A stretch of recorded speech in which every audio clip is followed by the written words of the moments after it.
በ1974 ወደ መንግስት ስራ በማምራት የኬንያ ስታንዳርድ ቢሮ ስራ አስኪያጅና በኋላም ዳይሬክተር ሆነው ለእስር እስከተዳረጉበት 1982 ድረስ ሰርተዋል። በወርሃ ጥር 2008 ኦዲንጋ ከቢቢሲ ጋር ባደረጉት ቃለ ምልልስ ከቀድሞ የአሜሪካ ፕሬዝዳንት ባራክ ኦባማ ጋር በአባታቸው በኩል የቅርብ ዘመድ መሆናቸውን አስረግጠው ተናግረው ነበር።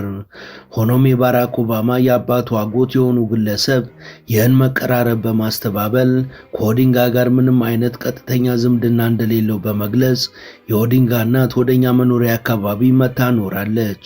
በእኛ ዘንድ እንዲህ ያሉ አብሮ ነዋሪዎችን ያጎት ልጅ አድርጎ ማውራት የተለመደ ነገር ነው።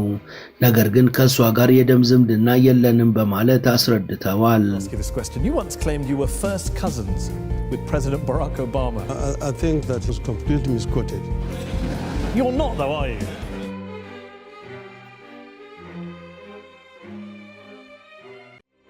ሙሉ ታሪኩን በመሿለኪያ ቲዩብ ያገኙታል።